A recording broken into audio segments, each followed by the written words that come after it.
Oh, nandiyan pala ka guys.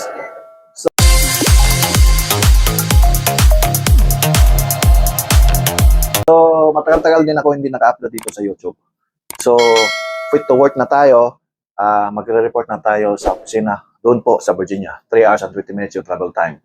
So, bago ako alis dito sa bahay, nagluto muna ako ng almusal ng anak ko kasi may pasok siya ngayon. February 24, Monday. So, nagbaon din ako. Alam niyo na, pag long drive, may baon ako itlog. So, yan muna ngayon. Update ko kayo mamaya pagdating natin doon sa Virginia, sa Isayo. Okay? Yan muna ngayon. Bye-bye. See you later. So, nakaalis na tayo, Kabaro, guys. Bala ko sana umalis ng 5:30 po. Hindi ako nakaalis ng 5:30 dahil nagluto pa ako ng ulam ng anak ko. So, nakaalis ako 5:48 na. So, yan muna yung update ngayon, guys. Update ko kayo pagdating ko doon sa Isayo. Thank you for watching. Hello guys, dumaan muna ako dito sa rest area ng Virginia. So, dito na tayo sa Virginia. Siguro ito yung boundary. Pakita ko sa inyo. Yan. Welcome to Virginia. So, nag-take muna ako ng breakfast natin. Then, kumain ako ng boiled egg. So, after nito, continue tayo sa biyahe natin.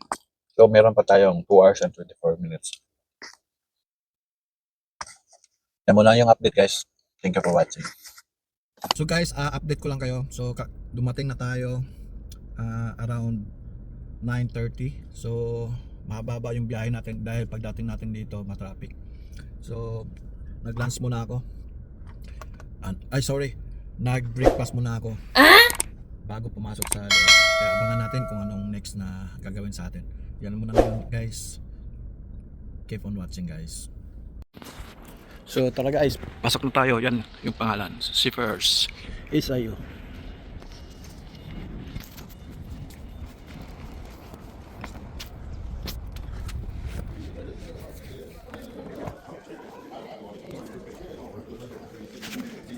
Kung napapansin nyo, ako na lang mag-isa dito. Iba talaga pag Pilipino, talagang may tiyaga para maka-line up, para makakuha tayo ng barko dyan. Nag-aabang ako kung anong bakante. Yan. Ako na lang mag-isa dito guys. Ganito din yung ginagawa ko sa Pilipinas para makita talaga ng crewing na interesado ka sa posisyon mo. Hello Kabaro. Finally, pero bago yan, may ikwento muna ako sa inyo. Kasi nung Monday, nag-submit na po ako ng mga requirements. Lahat kasama medical. So, kahapon, Friday, nakapili kaagad ako ng barko. So, binigay sa akin. Kaya nagpapasalamat ako sa Seafarers International Union. Dahil na-approve po ako. May barko na po tayo. Ito. Yung pangalan po ng barko is Liberty Passion. Then, isa po siyang car ship. Binigay sa akin kahit wala pa akong experience sa car ship. Hindi kasi kailangan ng experience dito, Kabaro. Ang kailangan dito, kumpleto yung requirements mo. Kaya, ang laki ng pagkaiba dyan sa Pilipinas at saka dito. Especially sa Manning. Grabe. Ibukod ko rin yung vlog na yan. Ano yung pagkakaiba ng Manning dyan sa Pilipinas at saka dito sa USA. Grabe. Magugulat kayo guys. Ang laki ng pagkakaiba. Kaya sa lahat ng mga kabaro dyan, subaybayan nyo po yung mga vlog ko. Baka makakuha kayo ng idea kung paano mag-apply dito sa US flagship. Nagpaalam ako sa Manning ko na uwi muna ako dito sa North Carolina. Actually, dito ako sa rest area ng North Carolina. Lahat ng papeles na kailangan ko, ipadala na lang nila via electronic. So, sa email nila ipapadala, doon ako pipirma. So, yan din yung pinakamalaking advantage dito. Dahil doon sa Manning, doon sa Isayo, kunti lang yung mga pipilapan mo. Yung pinilapan ko nga is isang short bond paper lang. Wow. Kaya grabe, nagulat ako, Kabaro, kung sa mga nangyayari. Yan kasi sa Pilipinas, kapag first timer ka pa mag-apply, aabutan ka pa ng siyam-siyam. Dadaan ka pang utility, may nalaman pang utility. Almost 6 months ako nag-utility dyan sa Pinas. So ngayon, sabi nila, one year na daw yung utility sa mga first timer. Grabe guys, dito sa US, walang ganyan.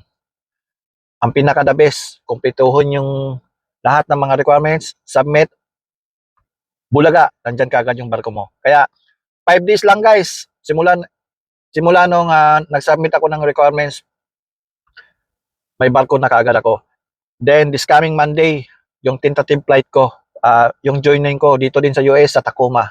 So, natuwa din ako sa process dito, about sa joining nyo, dahil ako yung nag-request ng kung saan ako sasakay ng plane papunta doon sa joining area ko. So, meron kaming international airport dito sa Durham, sa Raleigh International Airport. Yon ang binigay ko at doon ako sasakay ng eroplano papunta doon sa Tacoma.